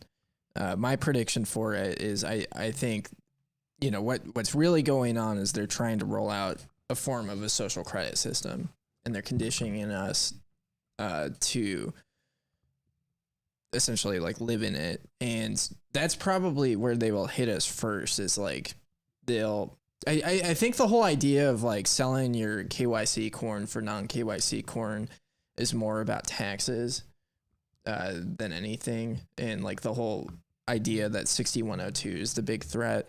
But I think they're going to, like, we've seen the state and airlines particularly be very, very aggressive with putting people on no-fly lists.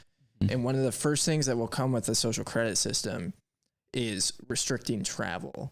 And that's a big thing that we've seen in China. People that have lower social credit scores cannot take fast trains. They cannot take airplanes. They're they have to use the bus. And they get locked out of things. So I think that very well could be the first thing of like, oh, you're participating in this act that I don't think they can blatantly come out and necessarily persecute you. And so they'll rely on public shaming essentially for participating in that. So that's where you could see, you know, exchanges, everybody that used an exchange get doxxed, the amounts, stuff like that. But that's a big thing that I think is like, you know, if you're buying KYC corn, you're not going to be able to go to the conference in Miami type stuff. Well, and think about how much more control they have over your movement and just general social control at $8 a gallon gas versus $2 a gallon gas. I mean, it's like if they can jack up the gas prices, then it's like your long distance travel choices are basically spend a fortune on gas, which most people can't do because we already discussed how over half the country's functionally broke, or go onto an airplane, which is just beyond trivial for them to control. It just takes zero effort whatsoever, pretty much, to just have airtight control over who flies and where. Yep. And speaking of the gas prices, I am currently in the process of fixing a sail to my car so that I can get better gas mileage on the highways. Makes sense. I can maybe it'll let me outrun the road pirates too. Well, and they squeeze you from everywhere. They squeeze the lower income people from everywhere. Like, okay, so now it's schooling from home. So they've lost essentially their daycare, their free their government subsidized daycare. So that's another bill they have. You're going to start squeezing them on gas too. It's like not working is probably the same. You're probably saving money by not having a paycheck. And I don't know where their money's coming from, like we were talking about earlier, but at the same time, it's like when they can't, it's what is the phrase? 9 meals from revolution. Somebody misses 9 meals, they start killing people. Makes sense. Yeah. Only the conspiracy theorists stockpile food. Yeah. Only the conspiracy theories. A potato in every pot. Yeah. You know, if 1 second. Go ahead. If they want to divorce us from Russia and they want to exclude them from the Western economy, if they keep on going down this path, then they're going to say, well, now we need more ways to enforce this exclusion. I mean, if they're encouraging violence against Russians, they're going to say, we need to make sure that there's no support for Russia at all. This could be the path to social credit scores. They literally might say, we're already collecting this information. Now we just need an incentive to make sure that people are staying within the bounds that we want them to stay in. I don't know. I literally never thought we'd get here. Didn't think it would happen this quickly nor this way, but holy shit. It's kind of becoming. It's a trap. Yeah, I mean these. Are they arresting Steve right now? Is that what I just heard? It was a sound clip that said it's a trap, or one of the buttons. Admiral Oh, Akbar. okay. I thought you were getting swatted. Oh no. It's a total potential. That's going to be a thing that we're going to see a lot more of too in the future. But I mean, seriously, just I can see it now. Hey, you're being banned for Twitter for 12 hours because you said maybe all Russians shouldn't die. Maybe Russians shouldn't have their wealth confiscated from them, and that's inflammatory. You're inciting violence against Americans now. So, it's going to keep on being twisted. Yeah. And it's a drum that we beat a lot on here is that it's just like the leverage point for all of this, as far as us winning or losing, is individuals building economic power. It's that's the leverage point. That's what we're trying to create. That's what we're trying to support. That's what we want to be. That's what we want as many people as possible to be, is individuals with, they've built their own economic power so that they can, resist all this stuff. And that's, I don't know, something that we shit on a lot is the people that donate to politicians or, get involved in politics crowd. And just the reason for that is it's just such a horrible allocation of resources, because it's anything, it's this tyranny, all this stuff ends when enough people are empowered to say, no, I'm not going to do any of that stuff anymore. And you can't make me. And we're not quite there yet, but I think we're getting close, and I don't know. It's really, That's why that phrase, the burning cathedral, is so powerful, because it's like we're watching it burn, and it's not over yet, but I think it's definitely going well. Yeah, and I think the thing too is this goes both ways. Like they'll like try and dox us and do this stuff, but we recently saw, I forgot where it was, somewhere up north, maybe Canada or New York, some crazy place. But there was a system in a neighborhood to snitch on people not following COVID restrictions, and that list of snitches got doxed in the same way. And so, I mean, the unfortunate reality in all of this is, like, I think most people just generally want to stay neutral. They want to be left alone. And that's really not an option anymore. It's like either you're on team freedom or you're on team slavery.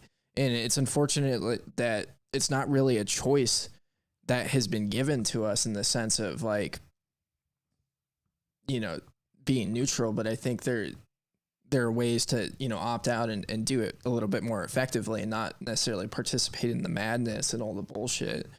And that's what we try and talk about on this. Like, it's much more effective to grow your own food and start interacting, with a small network of people and trading than it is to drive a truck and honk at politicians. So, and I'm super optimistic that these, like, just parasitic zombie corporations that are just, bent over and licking boots all day, every day, that they're totally fucked. Like, they're going away fast, and they're not, like, a lot of them are not going to make it through whatever this shitstorm is that's coming.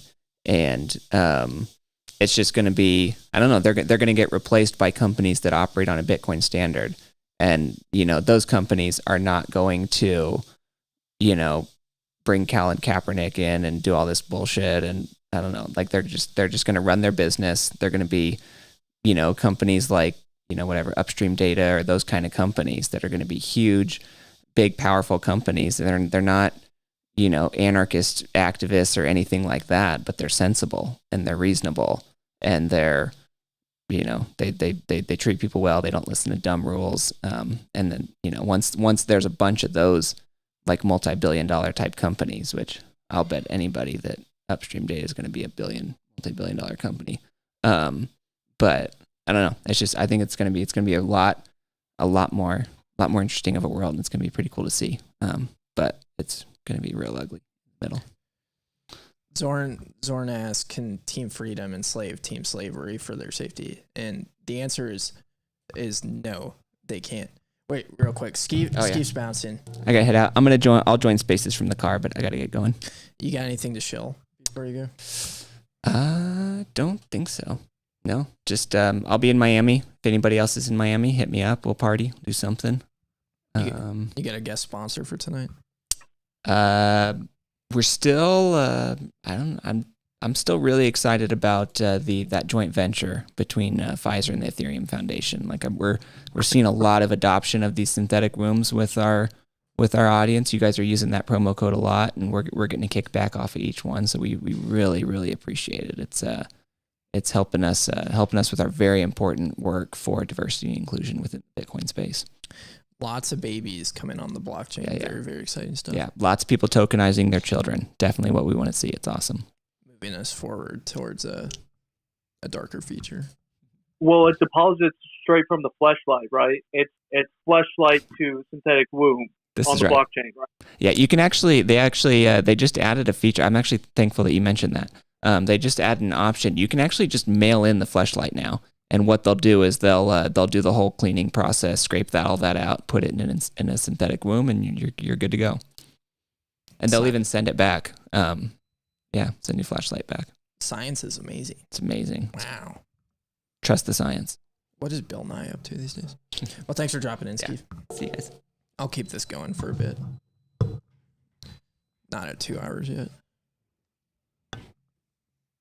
So yeah, I mean, going off of what Zorn said, can Team Freedom enslave Team Slavery for their safety? And the answer is no, that's not Team Freedom. Ultimately what Team Freedom means is, trying to promote this future without coercion.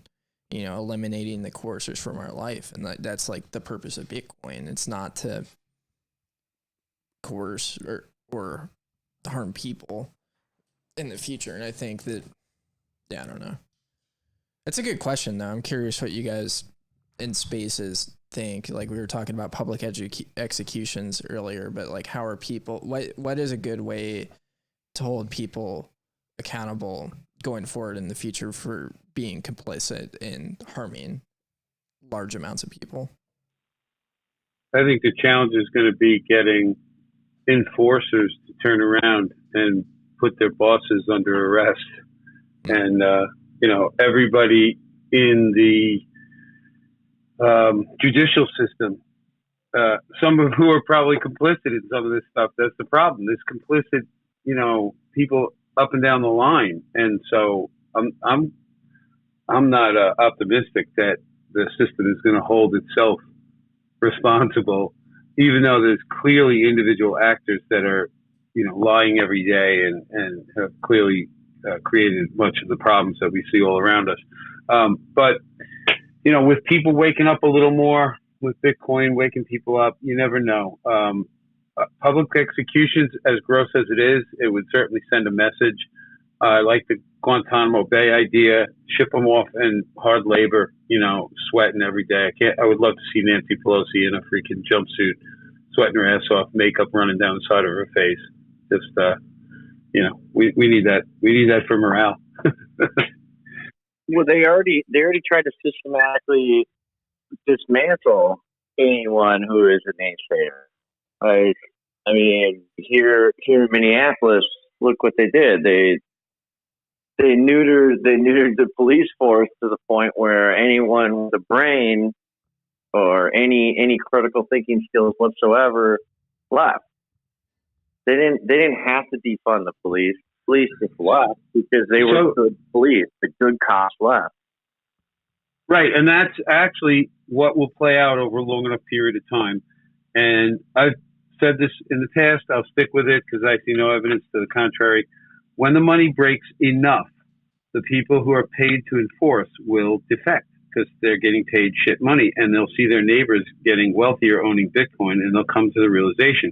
Or if they start owning Bitcoin before they quit their fiat job, the revelation of what they're doing and how it all works will maybe come clearer and faster for them, and maybe those will be the guys that will defect first. But over a long enough period of time, enforcers aren't going to work for anybody if the money they get is worthless. So that could take a lot longer than we would hope, but I think inevitably that's how it all eventually implodes. Yeah. I've got a little bit different take, Neil, on Minneapolis, and there's been that's happened to a far lesser extent in Tucson, and it definitely happened where I grew up in the Chicago area quite a bit. I don't think, this has been a narrative in conservative media that like crime rates and lawlessness is up because of lack of police, but at the end of the day, like police are a big part of that lawlessness and, criminality, and always have been. I think what happened in these jurisdictions like Chicago, Minneapolis, and even a little bit of Tucson is there was a direct encouragement of criminality, and causing harm and creating chaos and violence with the protests, as well as, this inflation that happened. Like the crime rates are going up, not because there's lack of police, but because the we spent a good amount of this, show talking about just how abysmal the economic situation is for the average lower class individual. Like the cost of entry into good, honest work is growing higher and higher. And a big part of it is because the wages are not following it. So I'm really not a big fan of cops because I think they are a massive part of the problem. And like, we're talking about all the evil things that the state is going to implement, and none of it is possible without cops. They can go and they can come out with any idea, any stupid law that they want to, and it means absolutely nothing unless there's some form of enforcement to get the population to go along with it. So I just had to say that real quick. I completely agree with that, but what it is, And to your point exactly is you force the lower rung of society into desperation. They're going to do desperate things. And then when they're doing desperate things, it's the police that are there to have to deal with that. And of course, there are bad police. I'm not arguing that at all. A lot of bad cops out there. But the good ones, the ones that grew up in those neighborhoods, the ones that are actually authentically want to help what's going on in these areas, they left because they found out that they couldn't prosecute, or they couldn't even, not prosecute, that's the wrong word, but they couldn't even like pick people up on certain charges anymore or anything like that. There were certain crimes they had to watch. Like in Minneapolis, I don't know if it's still the rule, but like anything less than a felony, you can't even stop a person for, or anything like that. Like you can't even question the person for anything less than a felony. So then crimes just are rampant. Like you can just walk into a store and walk out with anything you want, and there's no point in even calling the police at this point because the police won't show up for it unless it's a felony. So I mean, like, how is that? What's the point of having police if that's where we're at with that? Yeah, and here's what's happening is like they're encouraging theft and destruction of private property. And what happens when you go and you stop an individual from stealing from the store, or if that person gets violent and you have to protect yourself in a lot of these jurisdictions, is that the police then show up and arrest you in that situation. And so the police are the problem, what it comes down to is like, the more we defund the police and come up with solutions for our own safety, I think the better at the end of the day. And, there are good intentioned cops, but I really struggle with the idea of good cops, because at the end of the day, these people are putting people in cages for, reasons that are oftentimes absurd, and they're supporting and promoting a system that is purely evil. Zorn brought up civil asset forfeiture in chat, and you're going and promoting things that are inherently against people's natural rights at the end of the day if you're a cop. And I think the best thing you can do if you're a cop is quit. And this is like the attitude Michael Malice has, is trying to encourage cops to quit. And like, that doesn't fix everything, obviously, and there's going to be a lot of problems created with that. But, my standpoint and where I'm going is I want to see the state gone. I think it's an incredibly evil institution that's not reconcilable in any way, shape, or form. And looking at creative solutions to move away from that. And I think private policing is going to be an incredibly important conversation here in the new future. But then who polices the private police? That's what I can't wrap my head. You pay them, and if you don't like them, then you fire them. No, but what if they just turn into some sort of like militia group that just now I'm just a warlord. Not a police force that I'm employing. I'm just a warlord, and my cops get to do whatever they want. Yeah, but that's the status quo, Neil. Like that's what mayors are that oversee these police. They're essentially warlords that get to dictate whatever their edicts are to the local population. Yeah, you can't give your enforcers more power than you can muster as a community. So, for example, if you have a community that agrees to live by a certain amount of bylaws, together and are willing to pay a group of people to protect them, similar to you own a nightclub and you hire some big, strong guys to watch over the place while you're not there and your patrons are enjoying themselves. There are people who are willing to do that, honestly, but they need to be held accountable by the communities that they serve. And if you, with a better form of money, this can be done, and with accountability. So, for example, in a community, say, for example, take a condo complex and a homeowners association that pays dues. Most people that live there have no idea what's going on with the books, but with Bitcoin, that can be totally transparent. And so the people that run the show on behalf of everybody else are totally accountable, at least financially. And that changes incentives all over the place, as you have to know and you would imagine. And so when these types of things get put in place correctly by society, I believe there is a potential checks and balances system where people hold each other accountable. Again, you can't have the police force or the governing body take the ability to defend yourself away from everybody else, like the state does to us now, right? You know full well, Neil, if they came and said, you can't protect yourself, those things that put those little round things, those little projectiles in them, you can't have any anymore, come on. So it's a matter of a better balance than what we have now. And on a smaller scale, you can have police security agencies that would protect.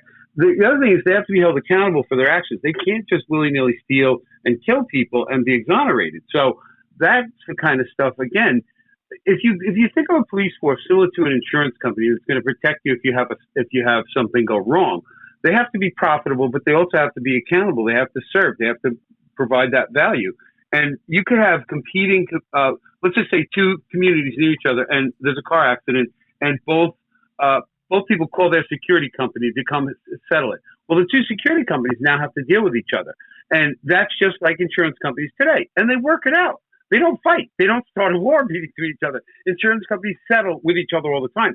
So the security companies have an incentive not to pull guns out and fight with each other, but to settle on behalf of their respective customers and go to court if they can. So all this can be done totally much better without a central authority overseeing the whole damn thing. I completely agree. I was just talking more in the short term, is like all I meant was getting rid of the good cops is not a solution. Because then you're just left with you need them. Right. You need people that can be good cops, but the mechanism to employ and pay them now is broken, and it just needs to be fixed. That's the part. We still need those same people that want to do that job, for sure. Yeah. I mean, I think a lot of people just underestimate the criminality of police in the system. And there's like the idea of like, having a good cop. But essentially, like in the terms that we're talking about, if you're a good cop, you would get fired almost immediately for not enforcing all of these evil laws. So I think I just have a problem with that terminology. But I think like the answer in the short term ultimately is like you have to get out of the cities to a large degree. I think population density is going to be extremely dangerous in the future. And to some degrees it already is. Like I've been to Minneapolis pretty recently, and it's wild. And I refuse to go to Chicago under any circumstances. And as well as like LA, and other cities, it's just not worth my time. And it's just not attractive enough for me to go. And so I think that's unfortunately one of the solutions. Like when you get out in a more rural environment around people that actually produce things, it's going to be ultimately safer. And that's not a great solution, but where we are and where we're going is not a fun place. Yeah, I definitely agree with that too. I think large cities where people are housed on top of each other is just a bad idea in general. I don't really see the point of it, especially now when the Zoom revolution is really kind of crescendoed now here at this point, where it's like everyone realizes that they don't need to live like that just to have a job. Yeah, we should set up remote work for Walmart, where employees can sit at home and be drone operators. Well, I mean, and I know people have different views on Amazon, but I mean, Amazon's a way better substitute for Walmart than Walmart is. Like Walmart, I don't know where I was going with this. I just kind of started spitballing, but like Amazon's way better, having stuff delivered to your house, so you don't have to go to the store. You don't have to have interactions with potentially dangerous people in city hubs and things like that. Right? It's good, but it centralizes too much of the market distribution for products and services, unfortunately. Oh, I agree. Yeah, I agree. and that's, you know, it's sad to see the amount of small businesses I've watched, you know, just disappear completely out of society since I'm a kid is substantial. And some of them were replaced by similar businesses or just sucked up, like, you know, little hardware stores are gone because of Home Depot, and places like Blockbuster came and went within my lifetime, and now everything is Netflix and on the internet. And so, you know, and some of these changes you can't stop, right? There's no way. They're meant to be, like Jeff Booth says. They lower our costs, and all technology is trending towards zero if it's allowed to propagate through society freely, because people are always trying to make their own lives more efficient and cut costs. You know, so that's a natural tendency. But you know, so much of what creates that and makes it operate the way it currently does is a broken monetary system. So incentives are in the wrong places. Guys like Jeff Bezos that own Amazon has all kinds of financial incentives. You know, he gets huge tax breaks to build warehouses in different, you know, jurisdictions, and that money comes all the way from the federal government through those different jurisdictions and all different ways. You know, like, it's just so broken because of the money that these systems that would work on, that would be more balanced within society and would be what society is asking for more so than what government is helping to encourage, like, you know, the subsidies they give to, like, you know, farming or solar. None of that's an accurate reflection of what the market wants. So when that stuff gets corrected, these efficiencies would be natural, and resources would just move around. People's jobs would change in a natural flow, but people wouldn't be, you know,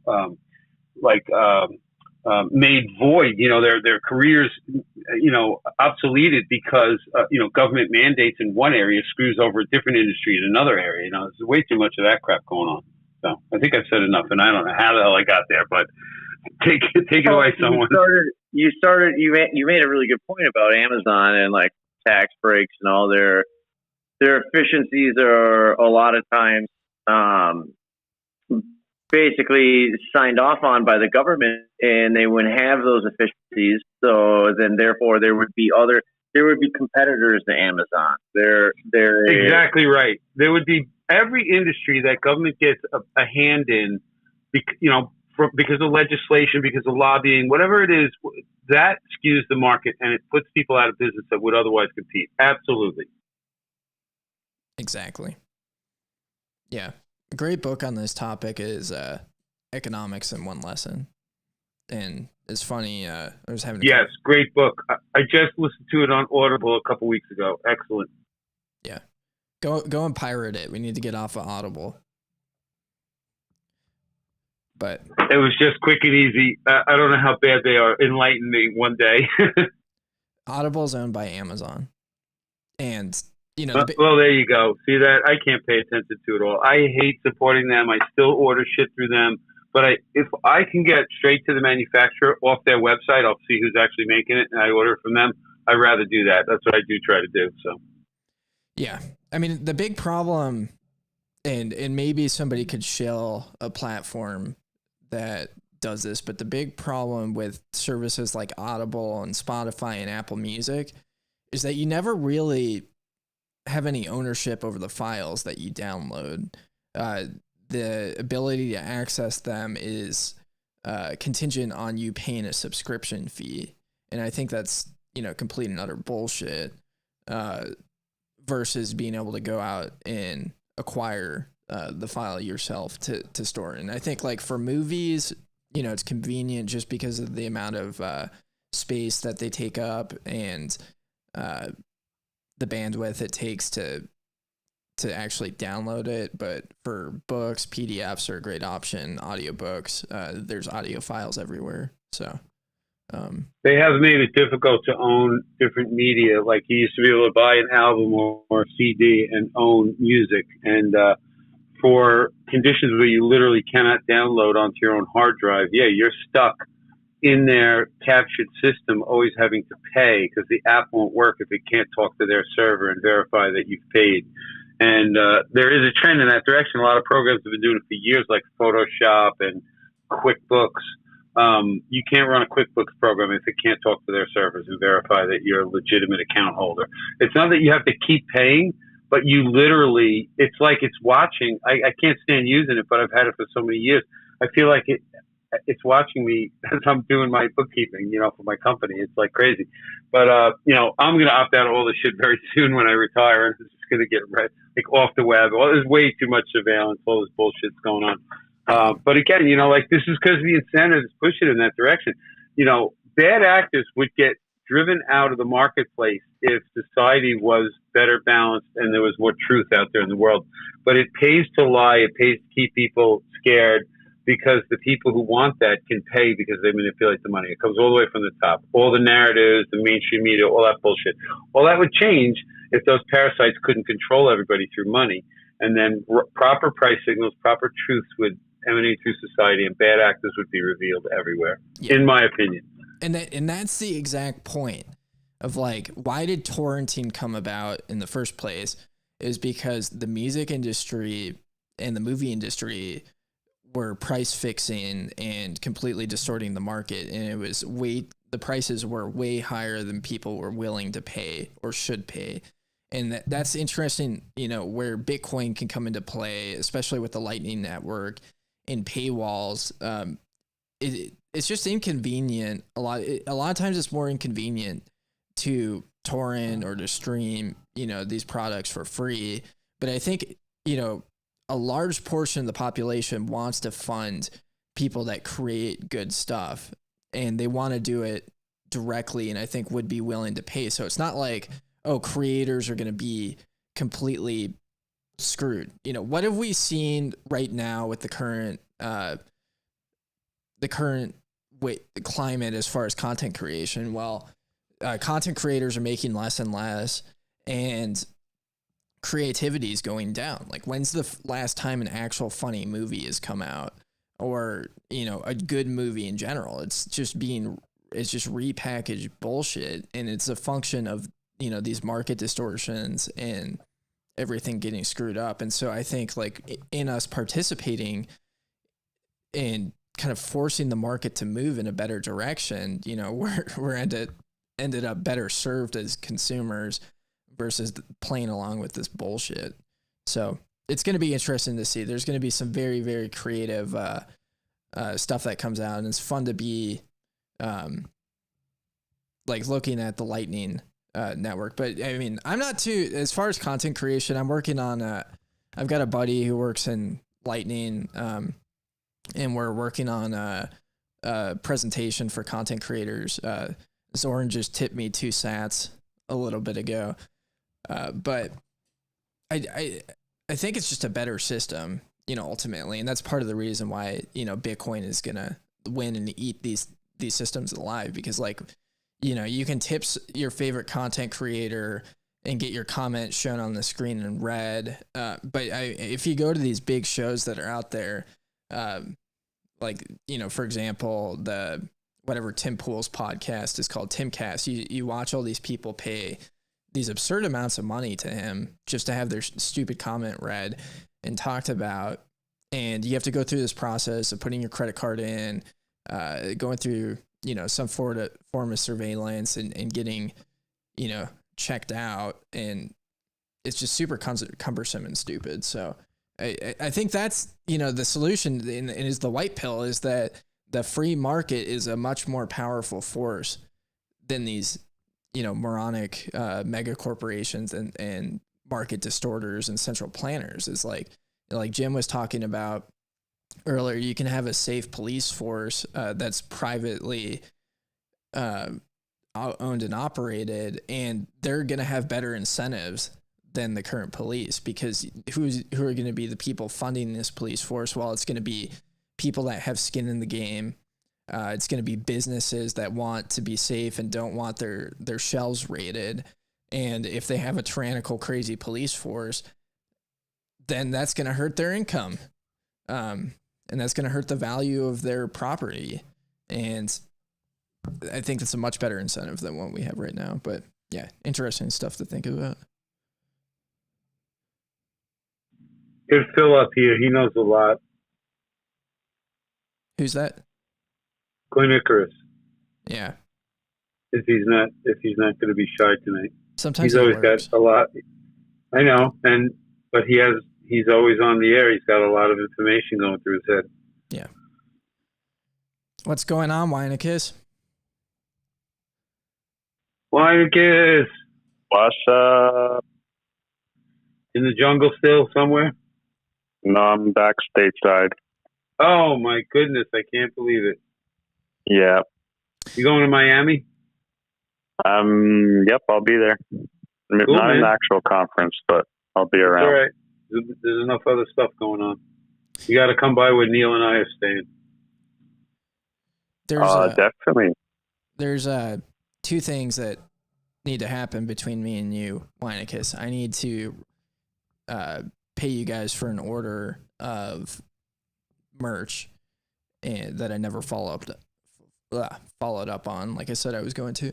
And then two, you need to send me a Lightning invoice for open source meme development. Well, the merch, just wait till we make some more stuff, because we're going to get some new things in the next few weeks. So you'll definitely be getting a care package. And memes, I'm always available. Just shoot me whatever you want. Cool. But I don't know. I mean, Cornicorous gets dibs on the memes first, so maybe we can fund some other open source memers. Yeah. Wait, we need to fund open source meme development. The devs are being greedy, taking all the money. I'm looking into throwing a keg party in Miami. I don't know if that sounds cool or not. But You just got to pick the right day. This event, you got to make sure it's not around some of the others so we can get to that one too. Jim, I guess you're just going to have to pick allegiances. No, man, come on. Let's figure out the right day so we can make it to that one and all the others. All right, we'll figure it out. But I got Neil, Skeeth, and Optimus and me all in the same house. And so we'll figure out something. You'll make it around our schedule. How's that? That's an epic house. Yeah, I'll definitely be crashing on the floor somewhere. There's going to be a lot of appropriately mixed joints between pot and vitamin and White Claws. And White Claws. Yeah, it's going to be a dangerous house. I'm going to pray for everyone there. Yeah. Well, I'm about 2 hours in. I'm going to keep the spaces going for a little bit, but I'm going to wrap up this stream.